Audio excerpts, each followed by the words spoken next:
Good afternoon, everyone. I'm Linda Knowlton, the FAMP president, and we welcome you today to this wonderful webinar that we're having. And we are featuring two of our power sponsors, Keith Bilodeau from Freedom Mortgage and Andy Stebbin from Amerisave Wholesale.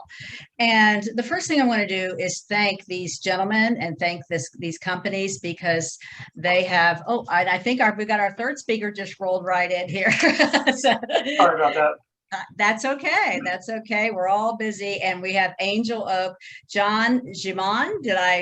Gemini, good enough though. It's good. I was pretty close. Okay, thank you very much. But the first thing we want to do is just thank your companies.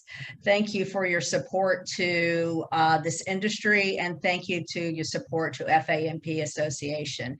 I will tell you that all three of these companies stepped up to the plate. When we were looking for our power sponsors, and we're proud to have two QM lenders and a non-QM lender as our sponsor today, as our sponsors for our convention, showing that we all can work together and friendly competitors. So we are so happy and thank you all very much, very, very much. So today we are going to be talking and have a few questions for all of you. And just as to the audience, we will be taking questions in the chat box. So if you would like to put questions in as we are asking our questions and they're answering them, we will get to those as we move along. But the first thing I'm going to do is I am going to ask each one of you if you would please give us, maybe a 30, 45 second or however long, not too long, about yourself, your name and so forth. And Keith, I'd like to start with you. Great, thanks, Linda. Sure, Keith Bilodeau, obviously with Freedom Mortgage. You can see this over my shoulder here. I've been at Freedom for 9 years. I've been in the mortgage industry for 41 years now, I guess it was. And been through operations, capital markets, spent the first 9 years in capital markets, and the balance of that years in production, both retail and most recently the last, almost 25 years in wholesale. So been around, seen a lot. Glad to be here. Appreciate the opportunity. All right, thank you, Keith. Andy. Andy Stebbin from Amerisave Wholesale Mortgage Solutions. So we are a newer company, newer entrant into the wholesale space. My background, I go back, I've been portfolio lender, I've been securitization, I've been QM, non-QM, wholesale correspondent, have started a couple platforms myself, and excited to be here, excited to support FAMP, and looking forward to talking through kind of a little bit more about what we're doing here on our side at Amerisave. Great, thank you, Andy. And John. Yes, I'm John Gemini, Regional Vice President of Sales here at Angel Oak. Been with Angel Oak for a little over 7 years. Been in the wholesale lending side of the business about close to 20, and we're strictly non-QM. Right, great. I want to say again that Freedom and Angel Oak have always been there for us, and not only on our state level, but for our chapter levels. And Amerisave, being a fairly new wholesale company, again, stepped up to the plate. We expect great things and know great things are coming from your company, Andy. So again, a genuine thank you for being with us. So let's go ahead and go through the questions here. And I'm going to start with this first one, and I am going to ask John if he could answer the question first, and then we'll go around. And again, if we get any questions through this, we'll ask that. So John, comparing July 2020 to July 2021, tell us your perspective on the difference a year has made to our industry. From the non-QM perspective, it's been huge. We took a pause in late March to through basically April. So when we came out in May, we had a very skinny lineup of products and programs, and since then, we've had 33 enhancements in the last 14 months, and so we were playing in a little bit of that QM agency space just to help some of our brokers out, because if you remember at that time there were about 3 underwriting turn times for the agency world, were probably pushing 3 weeks. So we launched QM for our brokers and for our account executives, and kind of slowly phased out of that. And we're running full strength on the non-QM right now. So business is really good and getting better every month. That is good to hear. That is good to hear. Keith, what do you think? Interesting question. And I think a lot of it depends on what chair you're sitting in. And the view is very different. I mean, a year ago, as a wholesale lender, obviously we were struggling with how to consume massive volumes of a business that was driven by the rate reduction as a result of the economic slowdown driven by COVID. So, our view was, how do we leverage every possible resource we have? How do we hire and train enough people, just simply adjust to the volume? Circa a year later, obviously that surge is past. We also had margins last year that you could spend on tackling these challenges that dissipated very, very quickly.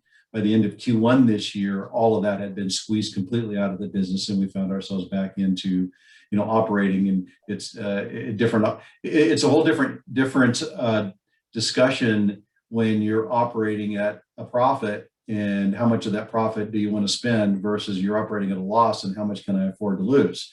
And that's the world that wholesalers in. Now, if you're sitting in the chair of a broker, or you're sitting in the chair of a consumer, obviously they have a very different look. And I don't know how much time we want to take on that. Maybe we can come back to it, because I don't want to occupy too much time here. But those views of the world are very, very different, and it impacts all of us on here one way or another. Wholesalers behave differently now than they did a year ago, which impacts the customers, which impacts the consumers. So it's all part of the same cycle of life, but we have very different views. All right, great, thank you. All right, Andy, tell us your perspective here. Yeah, I would further the point that Keith was making. I think there's a stark contrast between last year and this year.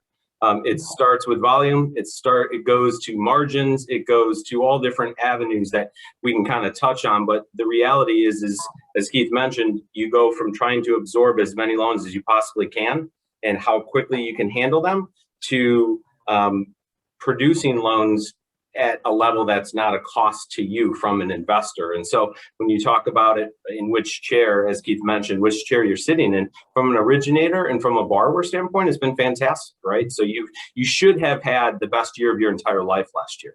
That should have been the industry norm for everybody, reaching new heights, achieving new goals. That's great. And that was true for the investors as well. And so as we move into this year, and things get more purchase focused, but we have an inventory shortage, right? You still have some carryover from what we had with COVID. We have inventory shortages. We have prices going up. Good thing for those that are selling. From an investor standpoint, it's an interesting time. As Keith mentioned, we record profits booked across the board from pretty much everybody. That in turn, it's going to go into another question, so I won't go too far into it, but that in turn spurred some companies to go public, right? And so there was, it was great days for everybody on the investor side. And what you have is you are now in a position from an investor side where rates are artificially low right now, whereas rates were artificially high at the end of last year. Right. And that just became how much volume can we possibly absorb and how much more can we do? And so you had the 10-year that detached. That's usually a good indicator of where mortgage rates are going to go. Well, the 10-year kind of detached itself from reality last year. And now it's kind of coming back, and it's now a predictive measure again as to where rates are going to go.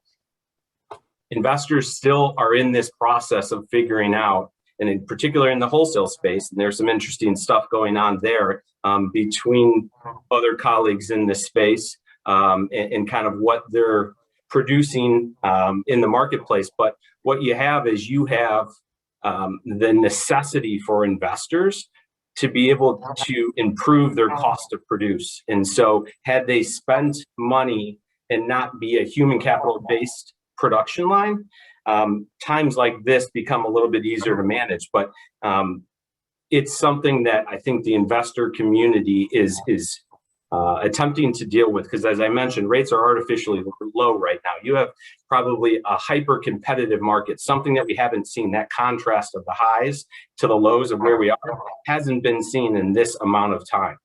It's just, Right. it hasn't. And so you have people trying to deal with both sides of that. You scaled up to reach those, to be able to grab as many loans as you can and at higher margin levels than you've ever seen in your entire life. And now you're dealing with a large workforce. And what do you do with that workforce when the margins are as low as they've ever been? And so it's this tale of two worlds, right? And so you see, and again, in John's world, it went from you're flying high, and then you're not flying high, and now you're flying high. And in agency government world, it was the same thing. You're flying high, and now it's time to get serious, and it's time to understand where you are and how you do things. And then I think that will lead to some of the other questions. So I won't dive too much into it, but it's the responsibility of the investment community to really understand how we produce loans, make sure we do it in the right way and with the right cost to produce. Otherwise, it's going to be a tough road ahead. That's right. All right, great. Thank you. Yes, all of your answers, can produce a couple more questions. So I'm making notes. So if we still have time, we'll come back to those. So, okay, question number 2. And Keith, I'm going to ask you to answer this first. Considering the experience we have had with remote workers for LOs, underwriters, processors, should we revisit our state laws about remote workers and brick and mortar? Interesting question. There's only a few states in the country that actually, from a wholesale owner's perspective, have brick and mortar. I know from an originator perspective, obviously, it's very different. So again, I think the answer is yes. I do believe there's a new norm. I think that it is not only become common, but desired. And I think it flows all the way down to the consumer. And I do believe that more flexibility regarding licensing requirements, whether it's at the loan originator level or at the company level, the servicer level, the wholesaler level, need to be rethought. I think there's a lot of weight right now. We've had conversation, I know, at our company with some of the states where we have licensing requirements for brick and mortar, even as a wholesale lender, and trying to stay on top of them and say, look, are you guys thinking about this? Are you thinking about reconsidering it? We just, if you're looking for input, we have comments. If you're not, just keep us posted. So I think that they're waiting to see, what is the new norm? Because forever is a long time, and I don't think they want to make a decision today that they end up wanting to backtrack later. If somehow the norm changes back, there's obviously people out there that are talking about, well, we've pendulums swung too far. This whole remote worker thing is going to end up having an impact on productivity and efficiency and job satisfaction. And we think there's some place that the pendulum has to swing back. Does that impact then those licensing decisions at the state level? I don't know. But I think that's kind of the ground we're in right now. We certainly would endorse and recommend that the licensing entities, both state and federal, sort of rethink that. Not dissimilar to some of the FLSA rules that determine what's from an originator, what's an exempt versus non-exempt. What are the requirements? Because a lot of our people that are in sales that are non-exempt today or for the last year haven't really met those requirements. So technically they're in violation of those rules. And I know that MBA for one, and I think NAMB as well, have been poking around at this to see if there's been any discussion about some changes there. Right. Okay, great. Andy. Well, I think one of the silver linings of this all is we've proven that we can have people work from home and be productive. And I think that's a good thing for everybody. And I think that was a forced learning, but a good learning. And so the quick answer is yes. I think they need to revisit ideas, but I think that's true across the board, whether it be state versus federal licensing and all of that other stuff and kind of what goes into that. So I think across the board, yes, they need to revisit that. And I think it'll be interesting over the next 6 to 12 months, to 18 months, depending on how things continue to evolve with COVID. But what is that productivity look like? Keith, you had mentioned that. I mean, I think everybody proved when push came to shove and we didn't have another choice that it is a viable option and people can step up to the plate, and people did. When you have that choice, does that change things? Does that change the mentality of people or the workforce? You would like to say it doesn't. I think the only time will tell in that regard. But I think the simple answer, and the one you were looking for, is yes, we need to revisit that at the state level, and licensing kind of across the board to make it more universal. Okay. And John, and before you answer that, I'm going to just throw a little extra question in that, the same question, but do you think that the consumer has been used to not coming in and meeting face to face and so forth? Is that something that we know we have kind of retrained our consumer and borrowers? I think on the consumer side, I think that's been, excuse me, I think that's been happening longer than COVID. I think, a lot of applications been taken online. But I agree with both Keith and Andy that, yes, they need to be revisited, but also, as Andy said, we were able to attain, it changed our mindset. We had the mindset that everyone had to be here because, underwriting non-QM files is truly a collaborative process. But it forced us to rethink that, and it really helped us attain some really incredible talent that isn't necessarily where we have brick and mortar. So, we've embraced that now. And do I think it's going to swing back? Personally, yes, it's definitely going to swing back where we're going to push to try and get more people in the office. But I think we're going to let state and federal kind of dictate that to us. And what do you think too, where you obviously your workforce had to be increased. What was the percentage of a year ago to today in increasing your workforce? I know that a lot of companies struggle with getting processors and underwriters and closers, and that obviously delayed turn times and so forth. So what are those percentages, and will that change? We went from having probably 150, 60 people on the ops side, and when the pandemic hit, it was a pandemic. It wasn't a credit crisis. It was a it's a liquidity issue.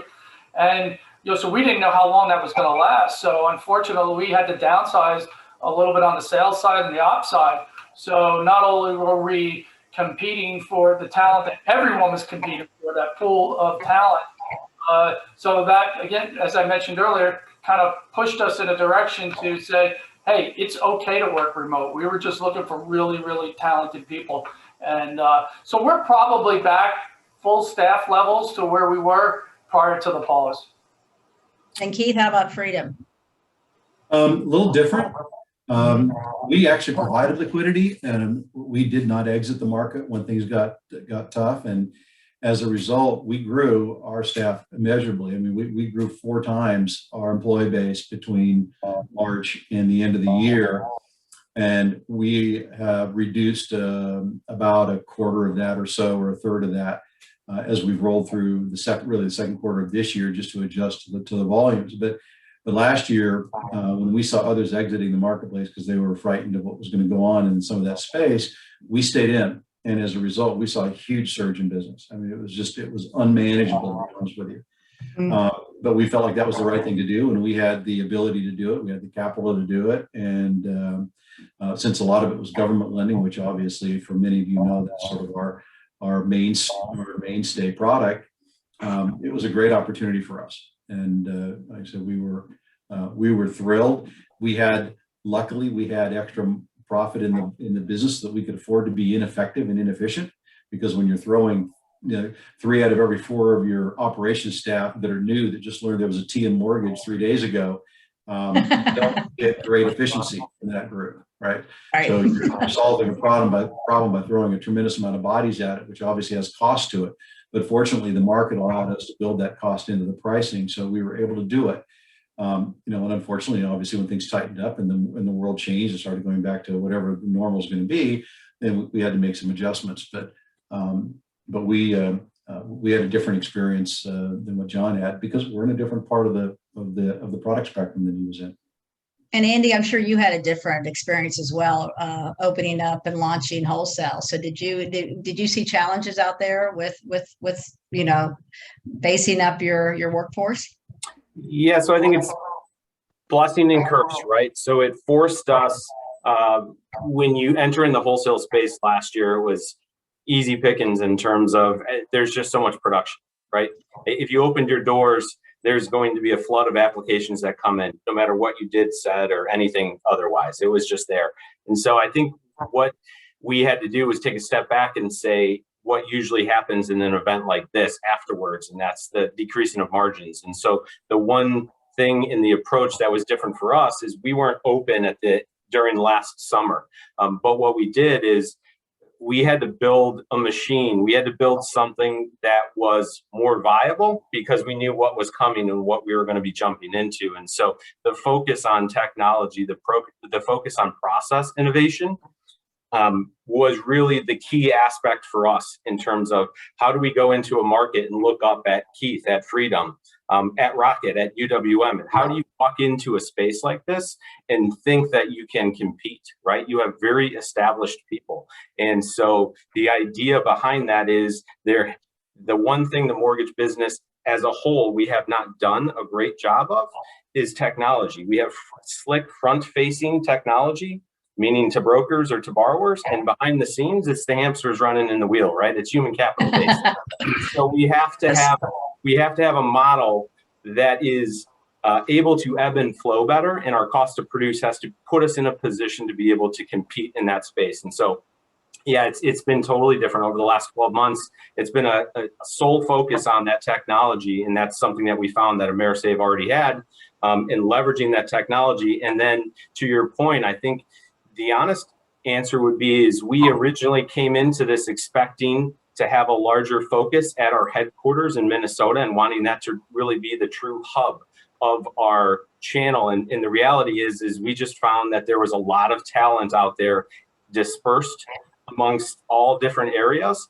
And at the end of the day, nothing replaces talent, right? So the combination of technology and talent is just something that's too hard to not say yes to. And so we were able to kind of take a step back and say, okay, we have opportunities to bring the best people on that are interested in kind of building something that's a little bit different and unique in this space. Let's grab that talent and let's figure out where we go from here. And I think it's been an interesting and fun ride. And so COVID presents opportunities and challenges at the same time. And I think it's been fun to realize those and move towards the solution for those. Right, exactly. I remember to your point, Keith, another wholesaler that I was speaking with, they of course had to increase underwriting staff and processing staff, and he said, we have the talent, but you just can't teach culture, and so and that's really important, I think, for companies such as yours, like similar to there's a T in mortgage, so. Well, but I have to say, we found some really fun, exciting, and capable people through this process that we're excited to have. And, it's just really fun to see somebody who's just brand new, wide-eyed that comes in and you go, man, you guys have got a future here. You get this. And that's been really fun to see that part of the company grow. Yeah, Keith and Linda, that's what we went. We went after those service industries that were really beaten up during this time. And we talk about technology, we talk about this, we are really in the service industry, right? Mm-hmm. We're here to service, the borrower and our loan officers. So we picked up a lot of great talent from the service industry during that time, and they are flourishing throughout our company. Yeah, that's exciting to be able to bring people into our industry under such a, devastating year that we've had to do that. So, and that's great. I think it's probably going to be a challenge for various companies in keeping a training program together and keep growing that training program, because that's the key. Do you think, Andy?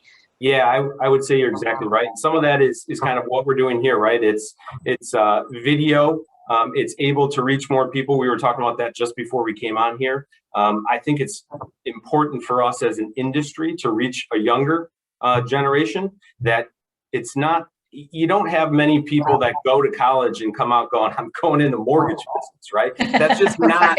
It's not the draw in college, right? It's not the class that you're looking to take or the professor that you want to get. So you need to, unless you have a family member that's been in the industry, a lot of people don't understand and recognize the opportunity that this industry presents. And it's one of those things that once you get involved and you understand and you see the opportunity, and it can be it can be very enlightening. And so to John's point, a lot of people throughout this crisis have basically had the opportunity to take a step back, and we've had the opportunity to go towards them and say, yes, here's something, here's an idea, here's what we're doing. Are you interested, and does this fit? And I think there's a lot of people out there that are very good at conversations, that are very good at wanting to solve needs for other people. And so I think this gave us that opportunity, that window into bringing more people in our industry. And that, as again, as a whole, I think every company, we all need to do a good, in fact, probably a better job than we've done in the past in terms of bringing younger people in and saying, hey, there's a really unique opportunity in the mortgage business. And you know what it's driven by? It's driven by your effort, by your knowledge, and what you want to do with it. So, here's the keys. Do you want to go at it? And I think that's something that most industries can't provide. Right. And it will help our average age in our industry too. It'll bring it down a little bit. So we're hoping that. Okay, with the next question, and Andy, I'll start with you. With Freddie Mac and Fannie Mae portfolio restrictions, second homes investment and adverse market fees, how will that impact where your company sends those types of loans? Where does that business go, and will that impact price? There's kind of three questions in this question. And does that increase opportunity? And this will probably be for John as well, in the non-QM arena. So, Andy. This is like a softball for John. Like this, that's right. I think he's like salivating at this. Yeah. John's loving it. Yeah, no, John's loving this. No, it's fantastic. I mean, it's true. I think one of the things that we had is we also had a shift in policy because of who's in the White House, right? And so what you had was a direction that was probably heading more towards Fannie Mae and Freddie going private again, and what happens when that occurs, right? If that occurs, there's going to be a different perspective in terms of how they fit and what they're supposed to do in the marketplace. With the shift in the White House, regardless of your politics, that need to get Fannie and Freddie, that push to get Fannie and Freddie private isn't necessarily there. And so we've seen it in the last week with the FHFA taking back the adverse market fee, right? That was something that was done at the end of last year. What the changes will be, whether they roll back that 7% tolerance, that I can't answer. I think if it's more likely that happens under this regime than the previous regime. But to answer your question, if there are, in fact, policies that are held in place that limit the percentage, then it also goes back to how much room do you have, right? How much production do you have to say? Because if I have a limited production and I have to cap it at 7%, right? And if I have 10 loans and I got to cap it at 7%, I don't have much room, right? And so you really can't balance that out. And that's where people like John and Angel O come into the market.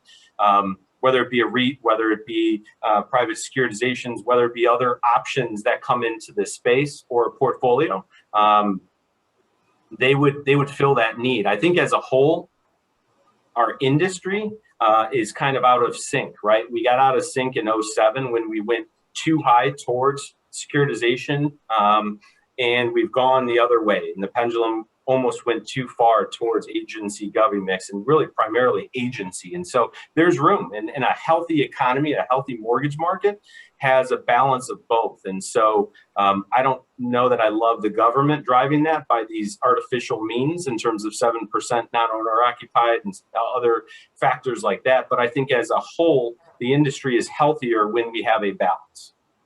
Right. All right, Keith, John, I'm going to save you for last. So, Keith. You're going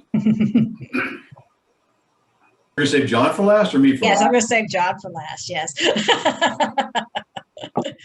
So it was in the order anyway. So. All right. So, Andy's certainly right on. Whether you're dealing with the FHFA, or you're dealing with, HUD, the administration and the objectives of the administration have a lot to do with policy. And I don't think we've seen the last of policy changes in or initiatives within the housing industry. Obviously, the previous administration was more about getting government out of control. as a result, a lot of the policies that were in place under the FHFA and the previous FHA director were designed to bring capital levels at Fannie and Freddie back to where they needed to be to privatize them and to get them out. And the new administration, I think, enjoys the opportunity to leverage the housing initiatives through those agencies, something that before they really didn't have any direct control over, only had influence over. So I think, you know, we'll see some more change. The change at the FHFA happened really quick. I think even the pace at which the director was changed was record breaking within hours of the president winning that decision from the Supreme Court. They made that change, and to have the adverse market fee, I think, is just a tip of the iceberg to tell you what direction that they are leaning in as it relates to guiding Fannie and Freddie in the administration's desires around homeownership. I think that there's going to be probably more pressure on the entire industry for low to mod, minority housing, and we'll just have to wait and see how that all plays out. Really sort of pushing Fannie and Freddie into a role that really was almost uniquely HUD's for a long time. And I think what most of us have been around forever was just that was just HUD's initiative. You know, HUD's mission in life was to make sure that that population was served and was served well. And Fannie and Freddie, that wasn't their game, and now they're in it. So we'll see what happens, and obviously the next election, who knows, right? Just strap in and stay nimble. I think it's going to be kind of rocky as we roll through the next number of years. Agreed. All right, John. Yeah, I mean, as Andy said, we've seen a huge spike in just not only our non-owner occupied, but our second homes. We've had lenders come to us directly and say, "Hey, I want to broker my agency business to you for non-owner occupied." We don't necessarily have to be beholden to the Fannie Freddie windows to sell to them, because we can privatize and securitize that business. So, but we've seen our debt service coverage. I don't want to get into programs, but our debt service coverage program, we've seen that spike probably almost 10 percentage points in our total business. So, and that really just started back in May. I mean, we're starting to see the ramifications of those lenders that are over 7% and now have to dial it back to 3%. We're getting more and more calls from those major lenders across the country to do business with us in the second home and non-owner occupied. So we've seen a really healthy increase in our business. Great. All right. Great answers. All right, let's move on. And Keith, I'll start with you again. With the leadership changing over the CFPB and more focus is in compliance or regulation by enforcement, what are your companies doing with the brokerage shops and LOs to ensure that everyone is complying with these rules? Well, one of the things that Freedom is known for is following the rules. And even though we had a change in administration and a little bit different philosophy, we didn't take our foot off of our controls for compliance. As a matter of fact, we have the same rules we've had for the last 4 years that we had for the previous 8 years or 4 years and so forth. And for us, I don't see us making any changes to our policies or procedures or how we enforce or how we monitor or manage, because we've just never not done it. We always knew that there would be a day when that screw would turn again, and there would be someone else that's going to be looking over your shoulder and saying, you know what you did 4 years ago? That was bad, right? Well, it was okay 4 years ago, but now you're looking back and saying it was bad. So we just, we've been through this before. We're a company that's been through a lot of battles. And one thing we know is that history repeats itself. So if you always manage to be as compliant as possible, right, and you don't try to figure out how to shortcut things or operate in the pink or the gray area, it's pretty much black or white when it comes to compliance. And then you can stand up tall and you can defend what you did 5 years from now or 10 years from now, even though the current authorities might be taking a little bit different approach. I mean, we really appreciated the education versus enforcement by penalty approach that the previous administration had. I think there was a lot of value to that because, quite honestly, since the CFPB was formed out of the Dodd-Frank Act and the CFPB began defining the rules that we need to operate with, there's been a fair amount of gray area. They never were really clear on a lot of things. And even though we know there's a number of companies and certainly the trade organizations, NAMB as well as NBA, have tried to get clarity, it was really difficult getting it. They wanted to wait until they audited you to tell you whether you're compliant or not. And that's kind of a frightening thing. Well, that's the world that we kind of grew up in. And then when the new administration came in and said, no, we want to be more educational in our approach to you guys. We appreciate it. We actually got some of our answers answered during that administration that we couldn't get answered before, and we were not really willing to wait for an audit to find out that we were right or wrong. So I'm hoping that everybody, sort of has a similar type of approach to compliance, and because it's also a playing field leveler. We don't expect our brokers or our non-delegated correspondents to be experts in compliance. They rely on us to be that. And when they look at a company like Freedom and they say, well, you guys make us do this, or you don't allow us to do this, but these guys over here let us do it. Why are you guys so difficult to do business with? That's their first interpretation of it. And it's very difficult because we say, well, we think we're right. Well, we might be right all day long. But to the customer, it doesn't matter. It's a path of least resistance. And we certainly don't fault them for that at all. So we like it when our competitors in the marketplace take a serious approach to compliance and maintain sort of a level field with what is acceptable versus not. Right. How about you, John? Yeah, like Keith, I don't think we're going to change much. We're the only non-QM lender to go into a CFPB audit, and they rely on us for decisions like they're making with the second home and non-owner occupied. So they talk to us quite often about what is the private sector looking for in that area. So yeah, I a little bit like Keith, everyone says, well, so-and-so doesn't make us do that. So-and-so doesn't make us do that. We do. We're very compliant. Okay, great. Andy? Well, there's definitely always going to be cowboys out there that are willing to do something, right? Because that's how a lot of the smaller fringe type people will survive, right? They got to do what other people aren't willing to do. I think the thing to do is the right thing, right? And so I think you have the right amount of compliance. You do things the right way for us. And part of the reason why the group that I came to AmeriSave was because of a technology they have called Aussie, which is their back end system. And what that brings to the marketplace is kind of a technology approach to the compliance aspect and solves those issues for our brokers. So we intend to continue to do what AmeriSave's been doing for 30 years. And so the Aussie technology has allowed them to stay out of trouble, to put them in the right direction. That's what we expect and are doing right now, is leveraging that technology, leveraging compliance the way it's supposed to be, to Keith's point. And that will keep us and our brokers out of trouble. And I just had something to add to this instead of coming back to it. Do you think that the current administration will see any changes in the affiliated business arrangements that are out there?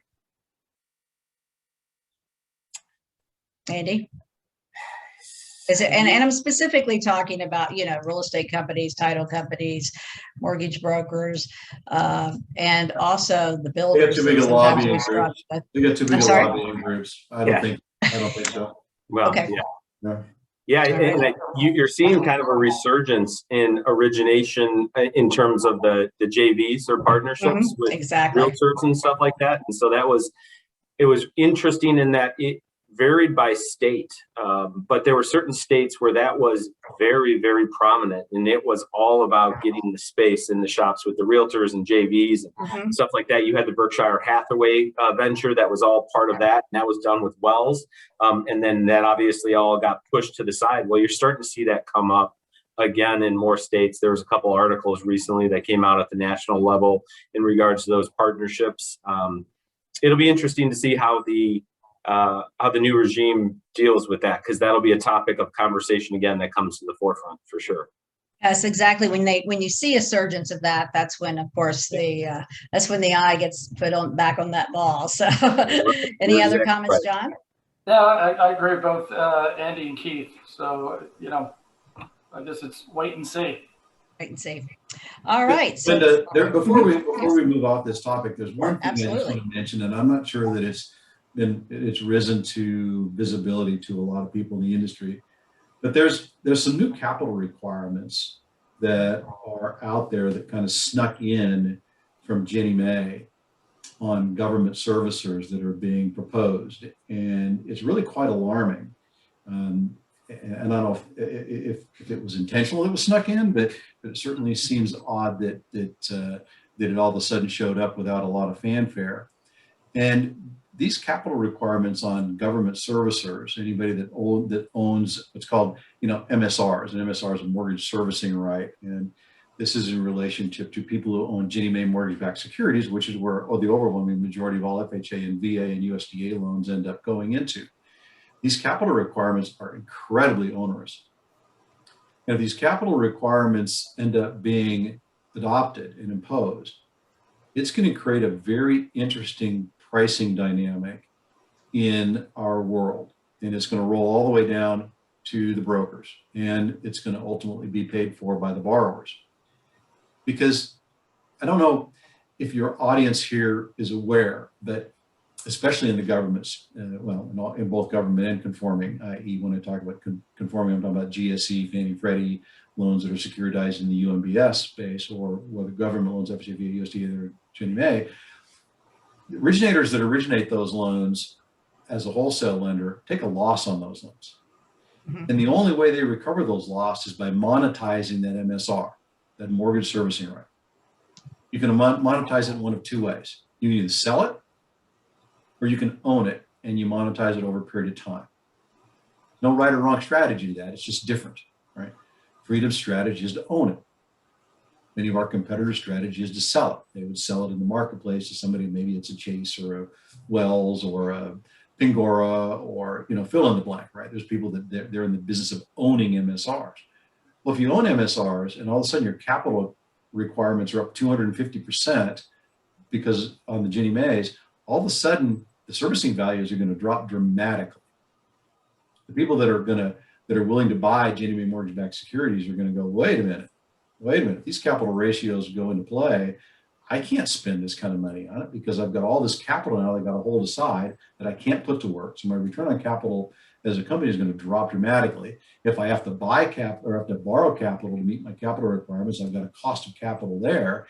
And it's going to disadvantage the independent companies, or much more so than it is the banks, because the banks have access to cheap capital, i.e. their deposit accounts.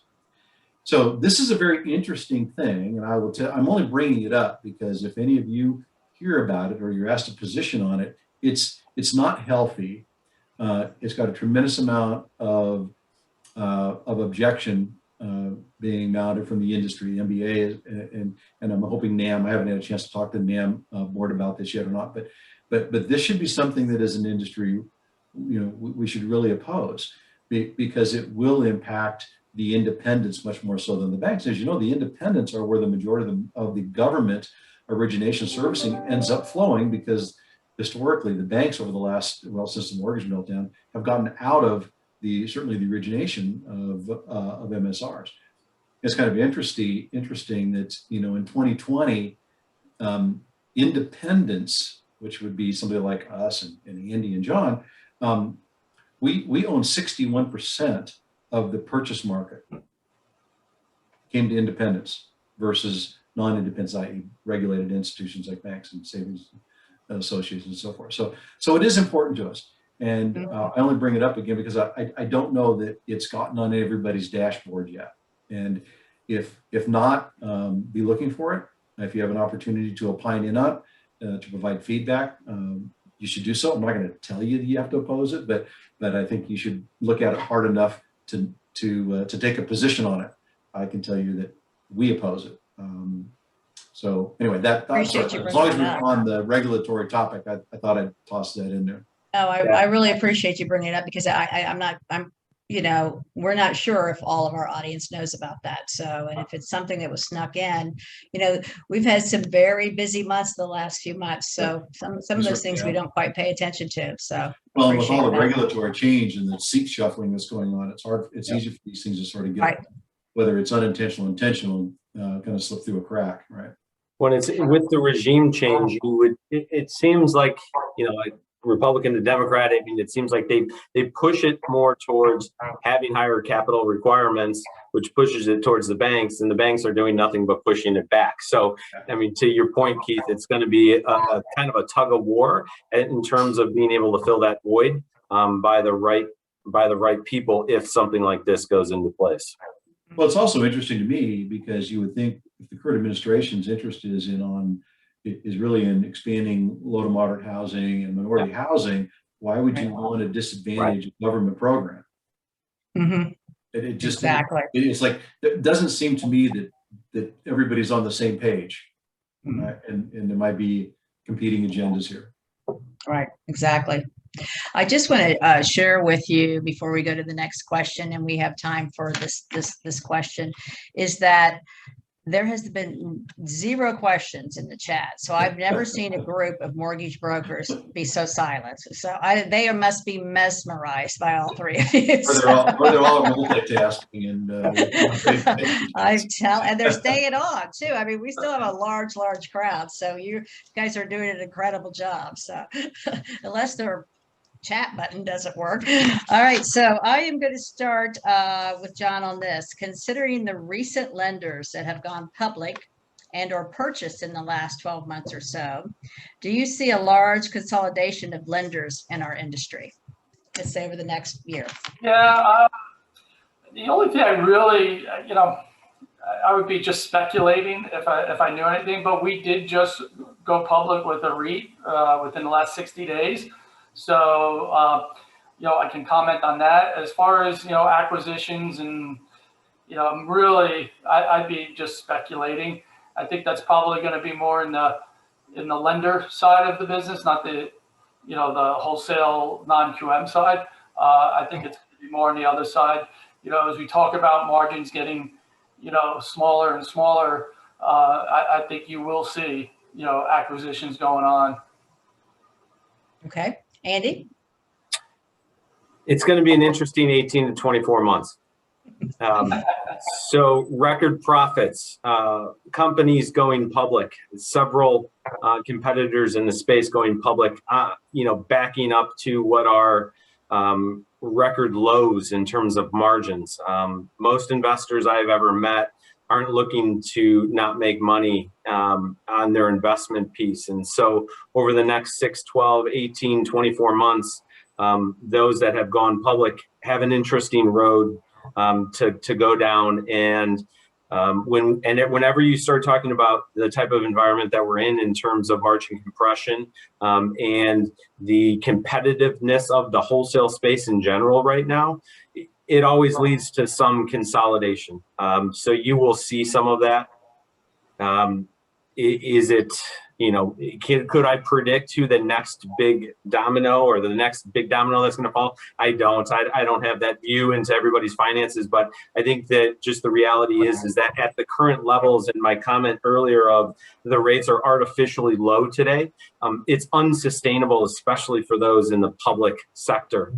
You just simply can't sustain where we're at today as an industry from an investor standpoint. Going forward. So something's going to have to give in this regards. And so we will see kind of where that leads to, but I think it inevitably leads to some consolidation. Is it mass consolidation? Is there, the next big player that we just don't know ready to fall? Again, I would, to John's point, I'd be speculating if I said that, but I think it'll be an interesting space over the next period of time because so many of the larger competitors took advantage of the market and went public and did very well with that. And that's fantastic for them. But it creates a different avenue, and mortgages in general haven't been publicly traded companies for reasons. So it'll be an interesting space over the next period of time to see how we all, or the industry in general, fares with that. Great. Keith.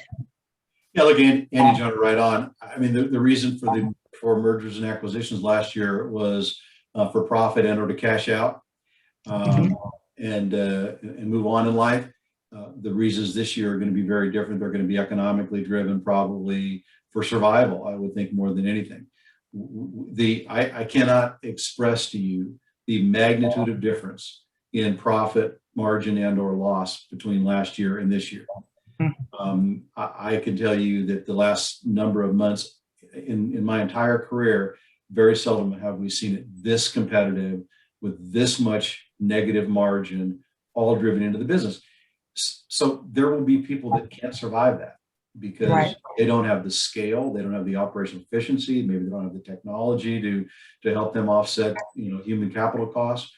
And that is likely to create an environment for people looking for those opportunities this year. Very, very different, 180 degrees different than what the driver was last year. Last year, companies were, as everybody said, making record profits. So why not cash out when there's this perception of value in your corporation versus now? And I suspect there are some people who are going to have some explaining to do to their boards here relatively soon as Q2 earnings get reported. Right. Absolutely. Just to dovetail with Keith there, you've seen IPOs and SPACs lately. They've basically almost have fallen on deaf ears.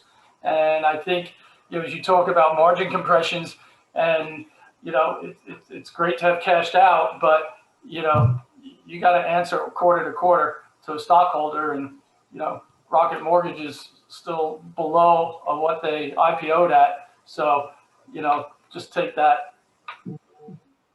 Yes, absolutely. So we have actually a little time for one more question that I'm going to throw at you, and then we'll kind of go around the square here and do some final words. But obviously, FAMP is located in the state of Florida. So how much business do each of you, and Andy, you may be predicting how much business or what you think you'll be in Florida. How much business, John, do you not looking for the exact number, but how much business of your production is in Florida? It's our number one state.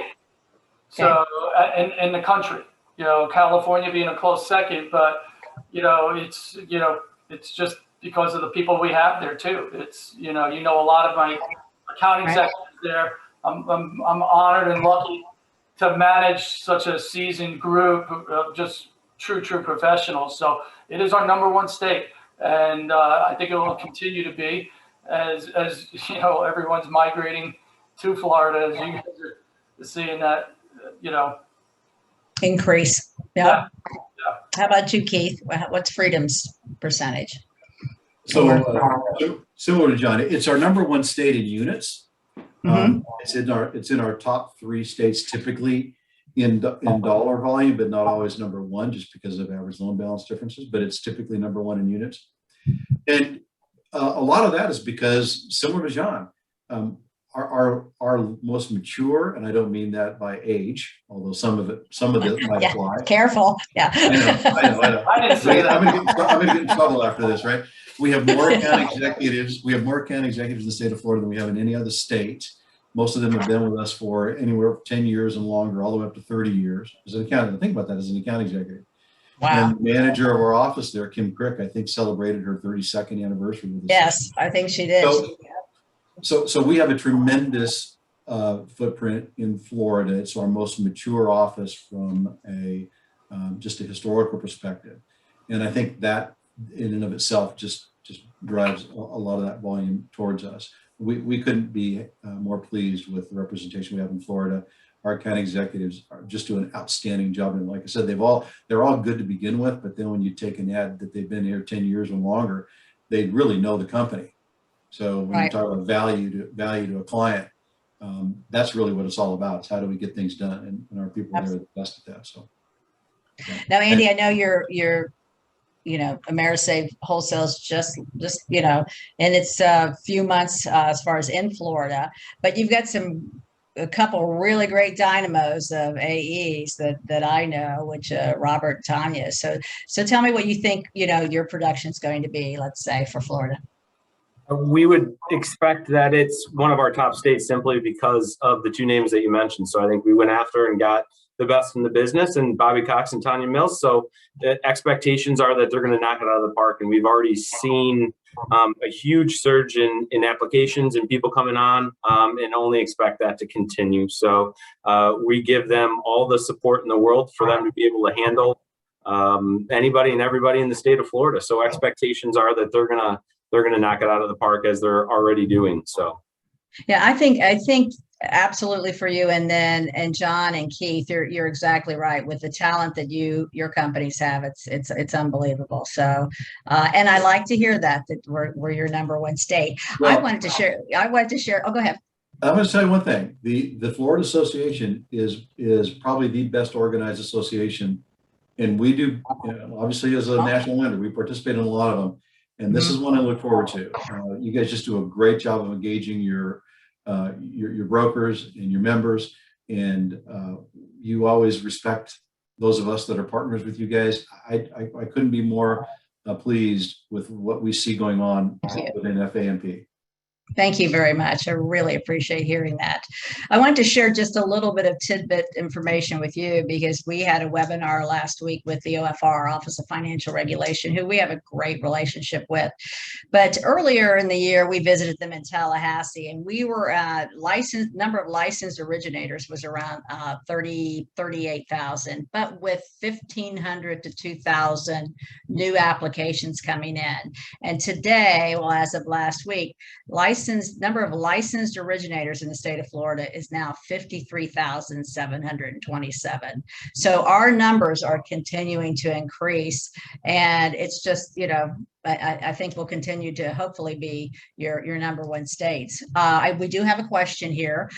Question for the panel. Given what happened in Surfside, do you see the non-warrantable buildings getting additional scrutiny, and maybe even governments getting involved to change their status from non-warrantable to warrantable? John? Well, I don't know if warrantable or non-warrantable really is regarding structure and when the last time an inspection was done on it. So I don't know if you can say it's non-warrantable or warrantable. So, and I could be way off base with that, but feel free to double, triple check me there. But we haven't instituted any overlays yet. That doesn't mean it won't happen, but we have not. Okay. Andy?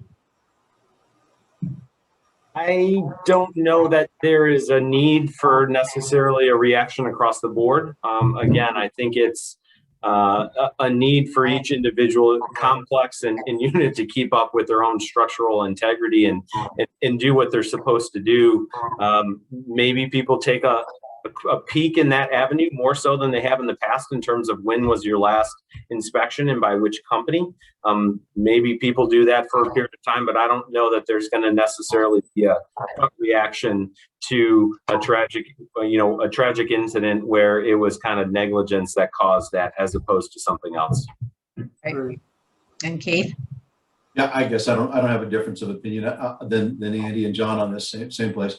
Like, is it possible? Is it possible that the government will require some sort of engineering report as part of our government agencies, i.e. FHA and or VA, as it relates to project approval, to protect themselves from this? Possible. I mean, I've not heard anything of the sort. I mean, I know some of the most frightful phrases in the world we're from the government. We're here to help. But I think it's too early to tell. We're gonna have to let this get. I think it's going to impact insurance. Master insurance. Oh, yeah. That's where we're going to see that could possibly impact, our borrowers' qualifications. That's where I see that now. So let's. We're right at the 4 o'clock, but I would love for each of you to say final words. Andy, I'd love to start with you. We appreciate the time. Appreciate joining some industry colleagues here. AmeriSave, again, is just kind of getting started in this whole game. And I think what we've built and the people that we've brought in place that combination of technology and process flow innovation allows us to hire less but the best people. And I think we're excited, even though the industry is in an ultra competitive phase at this point in time. What we've built is sustainable and here to stay. And so we're excited to help be another offering in that wholesale space and really add some things that are different and unique in terms of that technology and process flow. So super excited to be part of FAMP. Bob and Tanya are obviously heavily involved in the organization. We're very supportive of you all across the board and looking forward to getting the chance to earn everyone's business when that time comes. Great. John. Yeah, again, I'll repeat what Keith said. You guys as an organization are top notch, and we appreciate you allowing us to be a power sponsor this year at the annual FAMP show in September. So don't forget to go. And then keep Angel Oak as your #1 state, please. So, reach out to me or any of your local account executives, and thank you for your business. Absolutely. And Keith, you said it great. You can say that again. What you said before. Thanks. Together, we're all stronger, right? And a good, competitive, respectful competition makes all of us better. And I love it. Some of my best friends in the industry are people that I compete with every single day. And I really enjoy that. It's part of what makes it fun. The associations that we get to associate with that help bring us together with your members. Again, you guys should, as members, the participants on this call, leverage your association, leverage your wholesale owners. We're here to help you guys, right? We've got a tremendous amount of expertise collectively between Andy and John and myself, and certainly through the FAMP organization, Linda and her team. So, reach out, ask us questions. We're here to help you guys, and a rising tide raises all boats, right? And you couldn't be fortunate enough to be part of a better organization. Well, thank you. Thank you all very much. We do have another one scheduled of this roundtable on August 18th, 3 o'clock, same time. Again, September 1st through 4th. John, you did a great plug for our annual convention show. Appreciate that. And for all of you that are on, if you're not a member of FAMP, please join. We can see you at the convention to join. There are some great discounts if you join now to attend some incredible speakers, such as the 3 of these at our convention. So we have received some great feedback already, gentlemen. Thanks a lot. Elite job by the panelists and great intel. Thank you. So this was, you guys all just flowed together, and appreciate it very much, and appreciate you taking your personal time to do this for us today. So we will see you all soon. Thank you very much. Thank you. All right. Be well, everyone. You're very welcome. Bye.